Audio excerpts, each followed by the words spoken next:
Sterling, American Ranger in his great horse Arrow.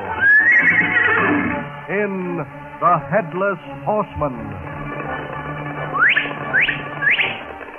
With Pablo. I think I'm going to be awful scared this week. And Panhandle. I ain't scared of nothing. Nothing alive, that is.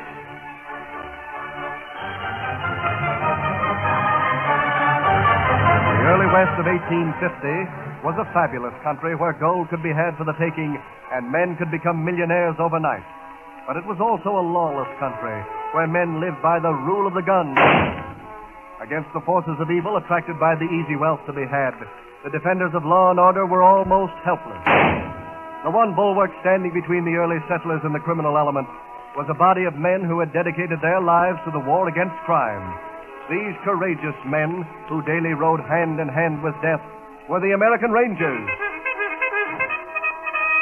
And of all this group whose noble deeds became a tradition, the most outstanding was Bob Sterling. He could outride, outrope, and outshoot any man west of the Rockies. But his life hung constantly by a hair, for there was no Western bad man who had not vowed to kill him at the first opportunity. But Bob Sterling seldom rode alone.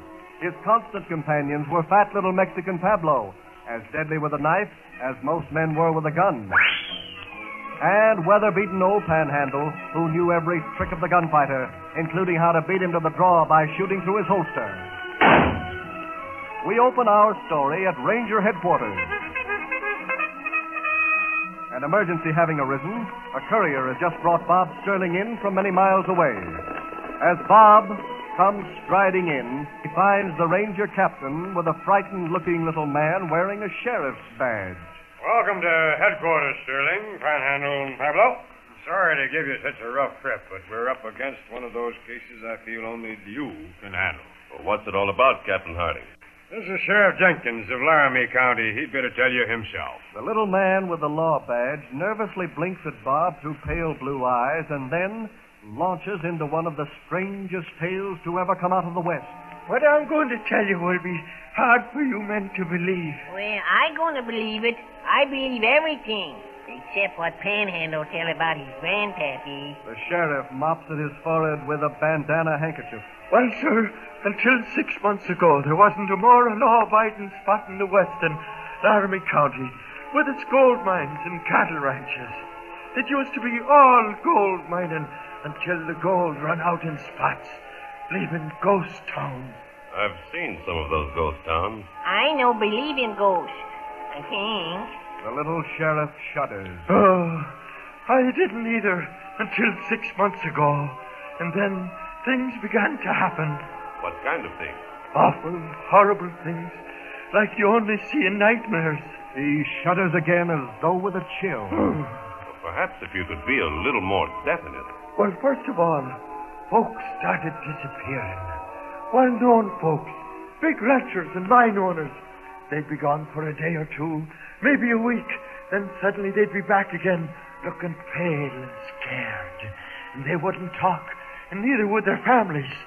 Then I'd find a body along the road of some man who'd been beaten to death or trampled by horses. And folks who were rich today would be poor tomorrow. But they wouldn't accuse nobody or make a complaint. They just had an awful fear in their eyes. And as soon as they could, they moved away. I started thinking maybe there was something wrong with me, that perhaps I was imagining all this, when one night I saw him. Oh, what'd you see? There was a full moon that night. I was walking near the old cemetery when I heard horses coming. Just to be on the safe side, I stepped behind a tree, and then I saw what I never expected to see till my dying day. 4 ghosts on filmy white horses. 4 ghosts? Oh, my golly goodness. And with them was a headless horseman. No head? Oh, my golly gracious sakes. Oh, he must have had a head. Only it wasn't in the right place. It was a skull, and he was carrying it under his arm. I think I'll go out for a little fresh air. I don't feel so good. Sheriff Jenkins, you don't believe you actually saw ghosts or a man riding around without a head? The sheriff mops his brow again. You probably think I'm plumb daft. But how about the fear on the faces of those folks who wouldn't talk? I tell you, the ghost towns, they're giving up their dead. And on moonlight nights, they're riding abroad doing hideous things. Oh, I don't know how we're going to fight dead men. But if we don't stop them, in another 6 months, there won't be a person left in the county. As for me, I ain't never going back. Ghost on horseback. A headless horseman. Well, that's a new one, Captain. You don't have to tackle this case unless you want to, Sterling. Well, I wouldn't miss it. I've always wanted to meet a ghost, and this sure sounds like my chance. How about you, Pablo? I skipped this one, I think. You ain't afraid, are you? Well, I'm no afraid of regular ghosts, but when he rides around with head under arm... But the next day, we find all three crossing the line into Laramie County. Little Pablo seems thoughtful. Hey, Bob, what is ghost? Well, it's supposed to be a spirit, a spook. See, but these spooks, they can talk to each other like we can. Spooks can, Pablo, but they never do. Why? 'Cause they ain't on spooking terms. He know every bum joke in the world, I think. But Panhandle's fun is cut off abruptly as a black shadow suddenly moves swiftly across their path. Watch yourselves, men. That's a giant eagle climbing. He acts like he's planning to attack. But the eagle moves off and in a moment is forgotten. But only for a moment. For there is a sudden piercing scream from off the road, and the three companions see a sight that chills the marrow in their bones. In the yard of a little ranch house, a young mother is screaming hysterically at the huge eagle which has swooped down on her baby's crib. Bob shouts a warning, but even as he does, the eagle grasps the baby in its powerful talons and zooms into the air with it, the mother's voice rising in a cry of agony. My baby, help! Help! Oh, that's finished for poor little baby. There's still a slim chance. Shoot quick, Panhandle, before he gains altitude. Just don't hit the baby. As though conscious of the threat below, the eagle is exerting all the strength in its powerful wings as it starts to climb through the air. Panhandle not only has to make the shot from the back of his galloping horse, but unless his aim is absolutely true, the baby, not the eagle, will die. The frantic mother screams again. Don't shoot! You'll drop Bobby! You'll be killed! But Panhandle is already pulling the trigger. There is a sharp crack as his bullet splits the air, and then the huge bird spins about. Its great claws open, and there is nothing but thin air between the falling infant and the ground below. But wait, there's still one meager chance. As the distraught mother, Pablo, and Panhandle watch with a prayer on their lips, Bob races toward the spot where the baby is plummeting down. Should Errol stumble or Bob make the slightest miscalculation, the child will be dashed to pieces. But as the little falling body is a mere 10 feet from the ground, the great white stallion races under it. Bob stands high in his stirrups, and like a center fielder catching a ball, his powerful hand snatched the child out of the air and back from eternity. A moment later, he is placing it in the arms of its hysterical mother. Oh, he's alive. You saved him. Oh, my baby. Oh, it was nothing, ma'am. Just a little good teamwork. How can I thank you? Who are you? What are your names? Oh, we don't want any thanks, ma'am, but if anyone should ask you, just say it was Pablo, Panhandle, and Bob Sterling doing their good deed for the day. But now, let's hasten to Little Rock, the county seat, where the three companions are headed. The prettiest girl in town is Mona Matthews, only daughter of Cyrus Matthews, editor of the Laramie Weekly Gazette. At the moment, the little town is agog, for Mona has jilted her childhood sweetheart, young Dick Lane, acting sheriff in the absence of Sheriff Jenkins, and is going to marry Brett Barton, the young, handsome head of Little Rock's only bank, who arrived in town not more than 3 months before. Old Mr. Matthews has Mona in his office, taking her to task over the news. But why, Mona? Why are you throwing over a nice, clean-cut Western boy to marry that stuffed shirt from the East? Well, I thought I loved Dick until Brett came to town, Dad. But when I'm married, I want to be somebody. But Dick Blaine comes from good stock. He's our kind. He may be only acting sheriff now, but if Jenkins don't come back, he'll be the sheriff. Unless I miss my guess, he'll be the town's next mayor. Well, someday you'll be glad I'm marrying Brett. Why, they say Brett will soon be the biggest landowner in the county. Yeah, if there's any county left. There's ghastly goings on around here. Half our best citizens have moved away. Well, if Dick is so smart, why hasn't he found out what's driving people out of the county? He's working on it, and he'll solve it. Why, he's worth 10 of that Brett Barton any day. Oh, you're just prejudiced, Dad. But you'll change your mind when I'm the wife of the richest young banker in the state. At this moment, Bob, Pablo, and Panhandle are reining up in front of the sheriff's office across the street. Hurrying in, they introduce themselves to the blond young man who rises to greet them. He looks so boyish, they're not inclined to take him seriously at first. But before he's talked for more than a moment, they are eyeing him with a newfound respect. Well, you see, gentlemen, as everyone was too frightened to talk, I decided to find out a few things for myself. You mean you've turned up something already? Plenty. I decided to do a little night prowling, and the very first night I stumbled on their meeting place. Whose meeting place? Why, the meeting place of the ghosts. Oh, they really are ghosts? Well, they sure look like it. They're dressed in sheets from head to foot, and the man who's evidently the leader is just as Sheriff Jenkins described him. You mean no head? Apparently not, except for the skull he carries. I'm not going to like this cage. His not having a head must be some trick, some optical illusion. Sure hope so. What happened then, son? Well, I couldn't tackle them alone, so I did the next best thing. I put on an outfit just like theirs, and the next night I hid at that same spot. When they showed up, I mixed in with them. Well, that took nerve. But don't think I wasn't scared. However, I looked just like the rest of them, and no one noticed me. And you went along with them? And got enough on them to hang them, when I can find out who they are. He tells what happened that night. A horrifying tale of night riders and intimidation never before known in the annals of the West. Men dragged from their beds by hooded figures and lashed unmercifully in the dead of night. Honest citizens beaten with huge clubs or throttled into insensibility. Men tied to the pommel of a saddle and dragged by ghostly riders over rough ground until the spark of life was almost extinct in their battered bodies. And even a wife and daughter tied together and cruelly whipped in the presence of their menfolk. This is unbelievable in a civilized community. What was said to these people? Well, that's the strangest part of it. Not a word was spoken, even to those who were taken away. Taken away? Where to? I couldn't follow them without arousing suspicion. Well, those must be the ones Sheriff Jenkins mentioned who disappeared. They're probably taken to the ghost headquarters and held for ransom. And the others are just being scared out of the county for some reason. Well, what we do about all this, Bob? We'll have to wait until they gather again and then trail them. When we locate their hideout, we'll organize a posse and round them up. Meanwhile, we'd better find a hotel. Well, there's only one, and I'm afraid it isn't much. I'll take you over there now. As they start out, they almost collide with Brett Barton and Mona. Dick has no choice but to introduce them all. Imagine, Brett. This is the famous Bob Sterling. I hope you'll be able to clear up this mystery that's driving some of our best families out of the county, Sterling. It's not good for the banking business, you know.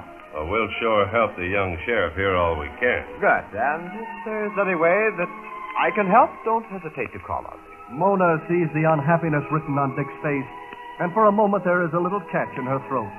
But then the picture rises before her of her future life as the wealthy young banker's wife. And clutching Brett's arm, she continues down the street. Pablo, you're awful dumb when you're introduced to folks. Huh?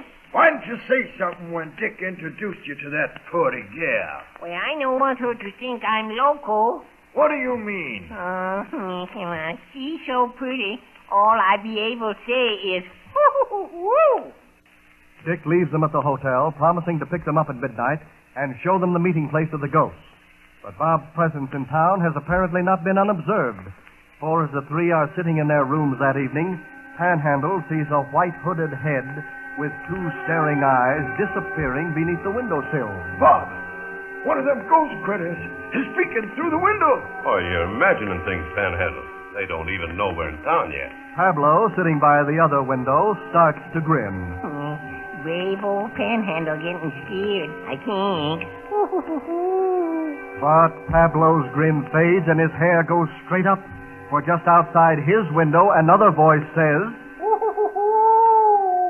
Bob and Panhandle turn to look, then break into a chuckle. For on the limb of a tree just behind Pablo is a hoot owl.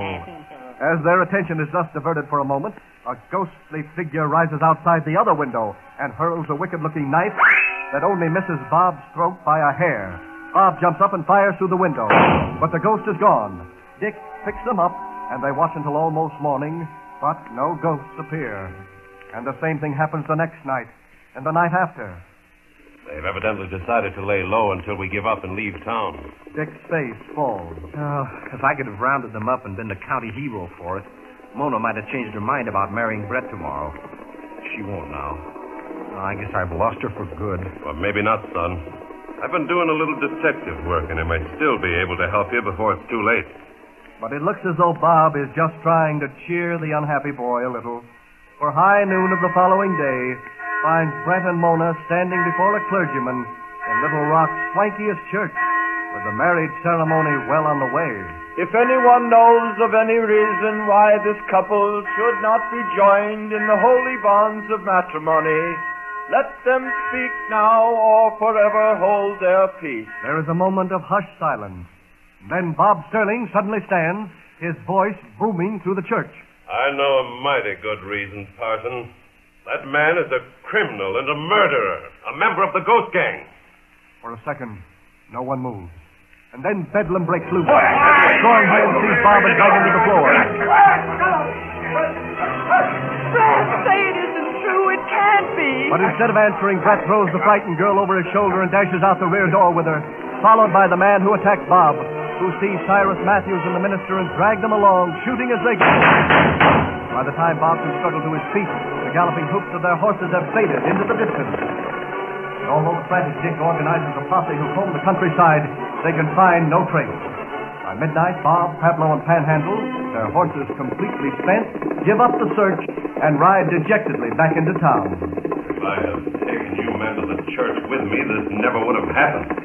It was a last-minute hunch, and I had to act fast. How you know Brett Barton belonged to Ghost Gang? Well, it was just a wild guess, Pablo. I learned he'd been buying up all the property folks were being scared into selling for almost nothing. Seemed to tie in. I wonder why the gang took the gal's dad and the preacher along with them. But to force Mona to go through with the wedding regardless.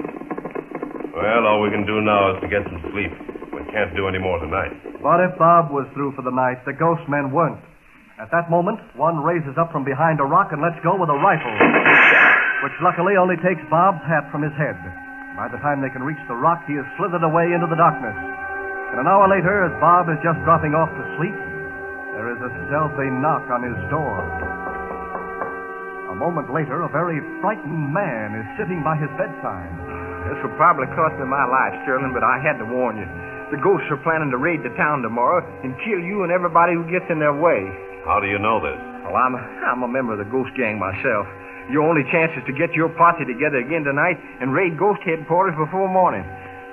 I'll tell you how to get there. But I don't understand. Why are you doing this for me? For what you did for my missus and me. I'm the father of that boy you saved from the Eagle just inside the county line.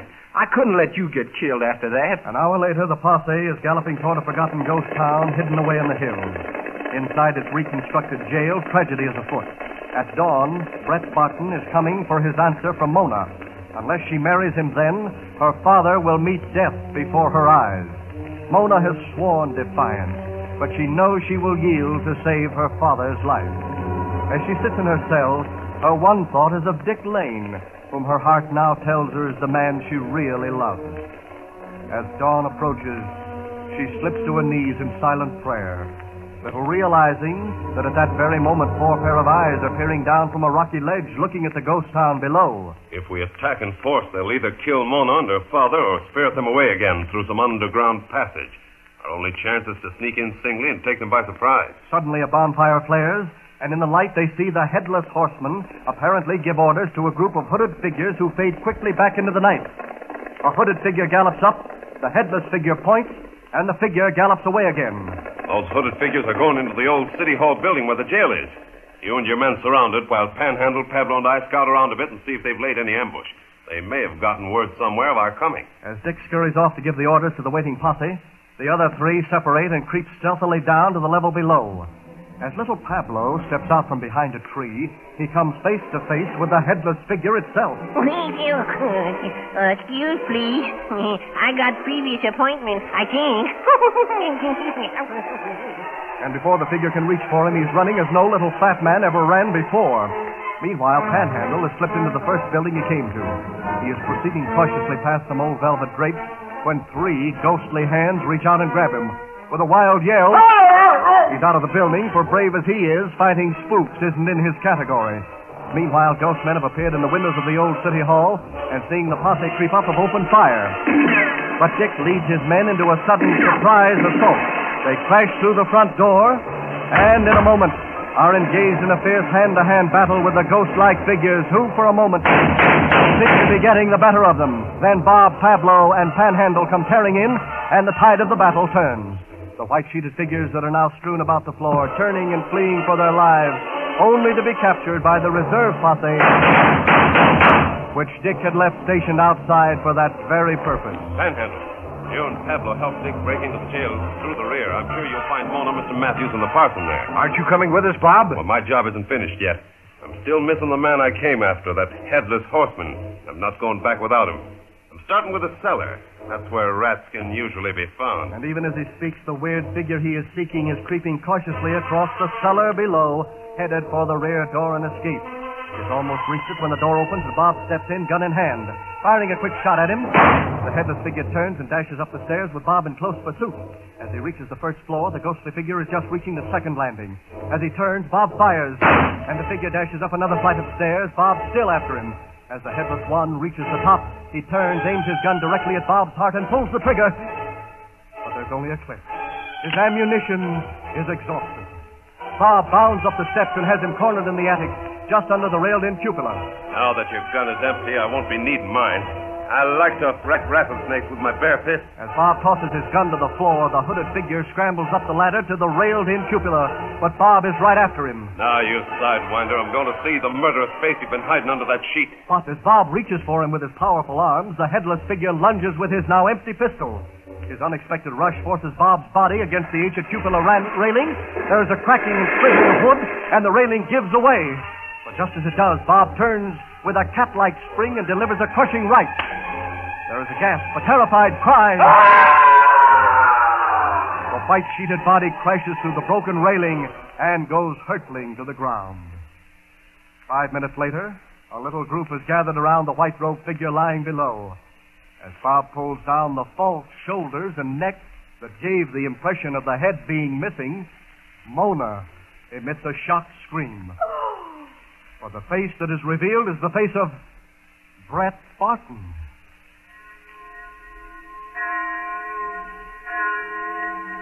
The following week, there is another wedding, but this time a much happier one, with not one best man, but 3. Perhaps not too comfortable, but certainly dressed in the height of fashion. The following day, having shed their store clothes and said goodbye, we find Bob, Pablo, and Panhandle once again on the broad prairie where they feel so much at home. Pablo is cooking something over a campfire, his face smeared with heavy grease. What's that all over your face, Pablo? Oh, that grease. I cooking now from cookbook, and that's what cookbook say to do. The cookbook says to put grease on your face. Eh? Where in tarnation does it say that? Right here. It say, before cooking, always grease the pan. And so ends the adventure of Bob Sterling and the Headless Horseman. This telecast was produced by Eugene Conrad and directed by Charles C. Barrow.